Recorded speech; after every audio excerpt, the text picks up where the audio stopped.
दोस्तों, इस अस्त व्यस्त दुनिया से अलग होकर जब भी कोई इंसान अपने साथ अकेले में समय बिताता है, तभी उसके दिमाग में कई प्रकार की चिंताएं जन्म लेने लगती हैं। मनुष्य की प्रवृत्ति ही ऐसी है कि वह ज्यादातर समय नकारात्मक ही सोचता है। अपने लक्ष्य को कैसे प्राप्त किया जाए, यह सोचने की जगह वह यह सोचता है कि अगर लक्ष्य पूरा नहीं हुआ तो मैं क्या करूंगा। और इस प्रकार की नकारात्मक विचारधारा के कारण जीवन भर डर डर कर जीता रहता है। दोस्तों, वीडियो में आगे जाने से पहले यदि आप भी भगवान बुद्ध को दिल से मानते हैं और उनके सच्चे भक्त हैं, तो वीडियो को पूरा देखें और हिडन स्टोरी चैनल को सब्सक्राइब करके बेल नोटिफिकेशन को ऑन ऑल पर सेलेक्ट कर लें और कमेंट बॉक्स में नमो बुद्धाय अवश्य लिखें। अगर पूरी बुद्धिमानी और सजगता के साथ इस डर को समझा ना जाए तो यही डर इंसान के पतन का कारण बनता है। ऐसा मनुष्य जो खुद पर संशय करता है, खुद पर संदेह करता है, भला वह कैसे सफल हो सकता है। लेकिन बुद्धिमानी से अगर इस डर का उपयोग किया जाए तो यही डर उसकी सबसे मजबूत ताकत बन सकता है। काश केवल एक बार उसने खुद पर विश्वास किया होता तो उसे मालूम होता कि उसके डर में ही उसकी ताकत का रहस्य छुपा हुआ है। यह कहकर सन्यासी चुप हो गया और चुपचाप अपने कदमों पर ध्यान लगाते हुए जंगली घास पर से आगे जाने लगा। शाम का समय था। सन्यासी और एक किसान जंगल में से होकर गांव की तरफ निकल रहे थे। सन्यासी के यह शब्द किसान को कुछ समझ में नहीं आए। वह सोच रहा था कि डर में ताकत कैसे हो सकती है। डर तो आदमी को कमजोर बनाता है। अपने मन की उत्सुकता को जब वह काबू नहीं कर सका तो उसने सन्यासी से पूछा कि महात्मा जी, आप यह क्या कह रहे हैं कि डर में ताकत होती है? डर तो आदमी को कमजोर बनाता है, उसे तो अपना डर दूर करना चाहिए। किसान अपनी बात पूरी कर पाता उससे पहले ही उसे एक शेर की गूंज सुनाई दी। शेर की गर्जन सुनकर किसान का रोम रोम कांप गया। उसके कान सुन्न हो गए। जंगल से आती एक एक आहट उसे साफ सुनाई दे रही थी। उसके कदम वहीं पर जम गए थे। वह हिल भी नहीं पा रहा था। उसे पता था कि छोटी सी हरकत उसकी जान जोखिम में डाल सकती है। उसका दिल तो तेजी के साथ धड़क रहा था, लेकिन फिर भी वह अपनी सांसों पर काबू पाने का प्रयास कर रहा था। कुछ देर बाद जब खतरा टल गया तब सन्यासी ने कहा कि अभी जब तुम डरे हुए थे तो तुम्हारे शरीर का रोम रोम जाग गया था। जंगल से आ रही छोटी से छोटी आहट पर भी तुम्हारा ध्यान लगा हुआ था। तो इस प्रकार अपने मन के डर के कारण तुम होश में आ पाए, तुम पूरा ध्यान लगा पाए। इससे पहले जब तक तुम्हें शेर की गूंज सुनाई नहीं दी थी तब तक तुम अपने विचारों में खोए हुए थे। लेकिन जैसे ही तुम्हें शेर की गूंज सुनाई दी वैसे ही तुम्हारे सारे विचार गायब होकर वर्तमान में उपस्थित हो गए थे। यदि तुम्हें अभी शेर से बचकर भागना होता या फिर उससे छिपना होता तो तुम्हें अपने शरीर की क्षमता देखने को मिलती जो आज तक जीवन में तुमने खुद भी महसूस नहीं की होगी। जब कोई कुत्ता तुम्हारे पीछे काटने के लिए दौड़ता है तो उस समय तुम्हारी जो रफ्तार होती है वह तुम्हारी आम जिंदगी से कहीं ज्यादा होती है। साधारण जीवन में तुम इतने तेज नहीं भाग पाओगे जितना कि एक कुत्ते के सामने भाग पाओगे।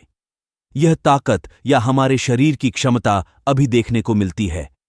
जब हमारे मन के अंदर डर होता है, किसी डरावनी परिस्थिति में हमारा दिमाग और हमारा शरीर अपने उच्चतम श्रेणी में काम करता है, जो काम तुम आम जिंदगी में नहीं कर पाते। वह तुम्हें डराकर कराया जा सकता है। जहां पर भी तुम्हें डर का एहसास होता है वहीं पर तुम्हारी इंद्रियां पूर्ण रूप से सक्रिय हो जाती हैं। तुम्हारे कानों की सुनने की क्षमता तेज हो जाती है, दृष्टि एकटक हो जाती है, पूरी सजग हो जाती है, सक्रियता तीव्र हो जाती है। और जैसे जैसे वह डर खत्म होता है वैसे वैसे तुम सुप्त अवस्था में चले जाते हो। तुम सो जाते हो और तुम्हारे इंद्रियां फिर से आराम की स्थिति में चली जाती है। सन्यासी ने किसान से कहना जारी रखा कि परीक्षा से एक दिन पहले जो याद करने की तुम्हारी गति होती वह साधारण याद करने की क्षमता से कहीं तेज होती है। सिर्फ एक बार याद किया हुआ तुम्हें परीक्षा के समय याद रह जाता है और तुम जानते हो कि यह सब परीक्षा के डर से ही होता है। इसीलिए डर को दूर करने की जगह इंसान को यह सोचना चाहिए कि वह अपने डर को ताकत कैसे बना सकता है। जिस प्रकार सुख और दुख, प्रकाश और अंधेरा एक ही सिक्के के दो पहलू होते हैं, उसी प्रकार डर और ताकत भी एक ही सिक्के के दो पहलू होते हैं। जिस प्रकार रोशनी के बिना अंधेरा पूर्ण नहीं होता, सुख के बिना दुख पूर्ण नहीं होता, उसी प्रकार डर के बिना ताकत का। किसान सन्यासी के ज्ञान से बहुत प्रभावित हुआ, उनके चरणों में नतमस्तक हो गया और उनसे पूछा कि महात्मा, अंधेरे को तो दिया जलाकर रोशनी से भरा जा सकता है, लेकिन अपने डर को ताकत में कैसे बदले, इसके लिए कोई उपाय बताएं। इस पर सन्यासी ने कहा कि डर दो प्रकार के होते हैं, सबसे पहला मानसिक डर और दूसरा शारीरिक डर। सन्यासी ने किसान को समझाते हुए कहना शुरू किया कि मान लो तुम्हें जंगल से होकर गुजरना है और अचानक तुम पाते हो कि तुम्हारे मन में शेर का ख्याल आ गया। अभी तक प्रत्यक्ष रूप में शेर तुम्हारे सामने नहीं आया है, ना उसकी आवाज सुनाई देती है, मतलब दूर दूर तक कोई अंदेशा नहीं है कि जंगल में शेर मौजूद है, लेकिन शेर का ख्याल आने से तुम्हारे मन में एक डर पनप गया। अब तुम्हारा उठने वाला एक एक कदम उसी डर से अभिभूत होगा। हर समय तुम्हारे मन में यही ख्याल चलेगा कि कहीं शेर ना आ जाए। यह शेर वर्तमान में तुम्हारे सामने नहीं है, यह तुम्हारी बहुविषयक की कल्पना है। इसी प्रकार जो मनुष्य अतीत और भविष्य की चिंताओं में डूबा रहता है, वह मानसिक डर का शिकार होता चला जाता है। इसी विडंबना के कारण वह अपने जीवन में जितने भी निर्णय लेता है, वह सारे मानसिक डर से ग्रसित होते हैं। इसीलिए ज्यादातर मनुष्य पूर्ण रूप से अपने निर्णय पर भरोसा नहीं कर पाते हैं, और यही निर्णय या फिर फैसले जो आधे मन से लिए जाते हैं, मनुष्य के कार्य को पूरा नहीं होने देते। लेकिन यह भी सत्य है कि मानसिक डर के कारण ही इंसान अपनी तैयारी पूरी करता है। अगर तुम्हारे मन में शेर का ख्याल नहीं आएगा तो आप शेर से सुरक्षा के लिए कोई भी कदम नहीं उठाएंगे, लेकिन अगर तुम्हें शेर का ख्याल आ गया तो तुम उससे सुरक्षा के लिए कोई ना कोई तरीका जरूर अपनाओगे। तो इसीलिए मानसिक डर बेकार नहीं, वह आपकी सुरक्षा को और ज्यादा मजबूत भी करता है। लेकिन समस्या तब शुरू होती है जब आप चाहकर भी कुछ नहीं कर सकते, लेकिन उसके बावजूद आप मानसिक डर झेल रहे होते हो। उदाहरण के लिए कुछ मनुष्य हमेशा यह सोचते रहते हैं कि उन्हें कोई बीमारी ना हो जाए, कहीं उनके साथ कोई दुर्घटना ना घट जाए, कहीं उनके साथ कोई धोखा ना कर दे। लेकिन इन सब घटनाओं पर उनका कोई जोर नहीं होता है, यह उनके हाथ में नहीं होता है। अगर दुर्घटना होनी होगी तो होगी ही, अगर बीमारी होनी होगी तो होगी ही। अच्छा खानपान और अच्छी दिनचर्या का पालन करने के बाद भी अगर कोई मनुष्य बीमार हो जाता है तो यह उसके नियंत्रण के परे की बात है। अपनी तरफ से उसने पूरी कोशिश की और यही उसका कर्तव्य था। उसमें कोई कुछ क्या कर सकता है। जो घटनाएं इंसान की पहुंच के परे होती हैं, वह उनसे भी परेशान होता रहता है, उनसे भी उसका मन घबराता रहता है, और यही मानसिक डर उसके पतन का कारण बनता है। और यही मानसिक डर अगर सही तरीके से इस्तेमाल किया जाए तो मनुष्य समझदार और अनुभवी कहलाएगा। जो इंसान यह सोचता है कि कांटे सिर्फ दर्द देने के लिए ही बने हैं, वह यह भूल जाता है कि कांटे ही फूलों की रक्षा करते हैं। इसी प्रकार एक ज्ञानी मनुष्य किसी भी चीज का उपयोग अपने सकारात्मक तरीके से कर सकता है, लेकिन एक अज्ञानी मनुष्य अपनी अज्ञानतावश उन चीजों को भी त्याग देता है जो उसके लिए उपयोगी होती है। विवेकशील मनुष्य फेंके गए पत्थरों का भी महल बना लेता है, लेकिन एक अज्ञानी मनुष्य उन पत्थरों को दूसरों पर फेंकता रहता है। अगर किसी मनुष्य को अपने मानसिक डर को ताकत में बदलना है तो उसके कुछ नियम हैं। सबसे पहला उपाय, अपने विचारों का निरीक्षण। अगर हम अपने जीवन में अपने विचारों का निरीक्षण करेंगे तो हम पाएंगे कि ज्यादातर विचार हमारे काल्पनिक होते हैं, और इसीलिए जो डर उन विचारों के कारण पनपता है वह भी काल्पनिक होता है। ज्यादा सोचने वाले लोगों को जब सोचने के लिए कुछ नहीं मिलता है तो वह निरर्थक बातों के बारे में सोचने लगते हैं, और वह बेकार के विचार उसे तो परेशान करते ही हैं, साथ ही साथ उसके परिजनों को, उसके सगे संबंधियों को भी परेशान करते हैं। इसीलिए ज्यादा सोचने वाले लोगों को यह समझना चाहिए कि मन में उठ रहे तमाम विचारों में से काम के विचार कौन से हैं और बेकार के विचार कौन से हैं। जो निरर्थक विचार हो उन्हें दूर करते जाओ, और जो सार्थक विचार हो उनको गहराई से सोचना शुरू करो। तभी तुम्हारी समस्याओं के, तुम उलझनों के उपाय निकलेंगे। मानसिक डर को दूर करने का दूसरा उपाय है समस्याओं का सामना करना। इसका मतलब यह नहीं है कि तुम शेर के सामने चले जाओ, बल्कि इसका मतलब यह है कि पूर्ण सुरक्षा के साथ तुम जंगल में जा रहे हो। यदि जंगल में जाना बहुत आवश्यक है तो तुम शेर के डर से अपने घर पर नहीं बैठ सकते हो। इसी प्रकार मनुष्य के जीवन में बहुत सारे डर होते हैं, जैसे कि परीक्षा का डर, लक्ष्य ना पाने का डर, झूठ बोलने का डर, सच के पता लग जाने का डर, अपनों को खो देने का डर, दुर्घटना हो जाने का डर। लेकिन जैसे जैसे समय के साथ इन डरों का सामना किया जाता है, वैसे वैसे यह डर जीवन से दूर होते चले जाते हैं। अगर तुम इनसे बचने का प्रयास करते हो तो यह जीवन भर तुम्हें सताते रहेंगे। यह तभी दूर हो सकते हैं जब तुम इनका सामना करोगे। कुछ लोगों को तो दूसरों के सामने खुलकर बात करने में भी डर लगता है।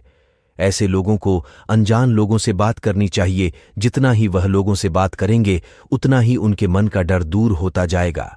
मानसिक डर को ताकत में बदलने का तीसरा उपाय है अपने डर को स्वीकार करना। बहुत से लोग अपने जीवन में अपने डर को स्वीकार ही नहीं कर पाते। अगर आप उनसे पूछेंगे कि उन्हें किस चीज से डर लगता है तो वह साफ इनकार कर देंगे कि उन्हें किसी चीज से कोई डर नहीं लगता। लेकिन दूसरों की नजरों में ऊंचा उठने के लिए यह झूठ उन्हें बहुत महंगा हो जाता है। अगर वह अपने डर को स्वीकार करना नहीं सीखेंगे तो वह जीवन भर उस डर से मुक्त नहीं हो पाएंगे। इसीलिए समझदारी इसी में है कि अपने डर को स्वीकार कर लिया जाए। अगर आपको किसी चीज से डर लगता है तो किसी से शर्माने की या झिझकने की जरूरत नहीं है। हर मनुष्य को, हर इंसान को किसी ना किसी चीज से डर लगता ही है। और आप पाएंगे कि जैसे ही आप अपने डर को स्वीकार करते हैं वैसे ही आपका डर खत्म होना शुरू हो जाता है। और जितना ही आप अपने डर को छुपाने की कोशिश करेंगे आपका डर उतना ही मजबूत होता चला जाता है। ये सारे तरीके तुम्हारे मानसिक डर को दूर कर सकते हैं। लेकिन शारीरिक डर को दूर करने के लिए तुम्हें दूसरे तरीके अपनाने होंगे। सबसे पहले यह समझो कि शारीरिक डर कौन सा होता है। मान लो तुम किसी जंगल से गुजर रहे हो और अचानक तुम्हारे सामने शेर आ जाता है। तुमने पहले नहीं सोचा था कि शेर तुम्हारे सामने आ सकता है, लेकिन जब वह तुम्हारे सामने आता है तो तुम्हारी सारी शारीरिक गतिविधियां शिथिल हो जाती हैं। तुम्हारी सांस अटक जाती है, मस्तिष्क काम करना बंद कर देता है और तुम्हारा दिल तेजी के साथ चलने लगता है। तो इसीलिए जब बिन सोची बात हमारे साथ घटित होती है तो हमारा शरीर उस डर को महसूस कर पाता है। ऐसे समय में शारीरिक डर को दूर करने के कुछ उपाय हैं, कुछ तरीके हैं। सबसे पहला उपाय तो यही है कि अपने ऊपर संयम रखें। जब किसी मनुष्य के साथ बिन सोची बात घटती है तो सबसे पहले उसका संयम टूट जाता है और संयम टूटने के साथ उसका मस्तिष्क काम करना बंद कर देता है। और इसी वजह से सोचने और समझने की प्रक्रिया भी रुक जाती है, क्योंकि हमारा शरीर उसी प्रकार कार्य करेगा जिस प्रकार हमारा मस्तिष्क उसे निर्देश देगा। अगर मस्तिष्क की सोचने समझने की शक्ति खत्म हो गई तो हमारा शरीर भी शिथिल हो जाता है। तो इसीलिए अगर कठिन समय में मनुष्य अपने ऊपर संयम रखता है तो उसका मस्तिष्क सही तरीके से काम करता है और वह सही निर्णय लेकर उस परिस्थिति से तत्काल बाहर आ सकता है। यहां पर दूसरा उपाय यह है कि जीवन में कुछ भी घटित हो सकता है। जीवन बहुत ही चमत्कारिक होता है। वह हमारी सोच के अनुरूप नहीं चलता, बल्कि उसमें कुछ भी हो सकता है और यही जीवन की खूबसूरती होती है। अगर आपको आज ही पता चल जाए कि आने वाले 10 साल तक आप क्या कर पाएंगे तो आपके जीवन में से रुचि खत्म हो जाएगी। लेकिन अगर जीवन एक रहस्यमय किताब की तरह बना रहेगा तो आप अपने जीवन से कभी नहीं झांकेगा। आपका जीवन आपको आश्चर्यचकित करता रहेगा। इसीलिए यह समझो कि जीवन में कुछ भी घटित हो सकता है, तुम्हारी सोच से परे भी घटित हो सकता है। इसीलिए कुछ अनुमान मत लगा लेना। इसी सोच को लेकर सन्यासी ने अपनी बात खत्म करते हुए कहा कि इन तरीकों से तुम अपने मानसिक और शारीरिक डर को दूर कर सकते हो और आनंद से भरा हुआ जीवन जी सकते हो। तो दोस्तों, कैसी लगी ये वीडियो हमें कमेंट सेक्शन में जरूर बताना। इसी के साथ हम विदा लेते हैं। मिलेंगे एक और नई वीडियो में नई सीख के साथ। धन्यवाद।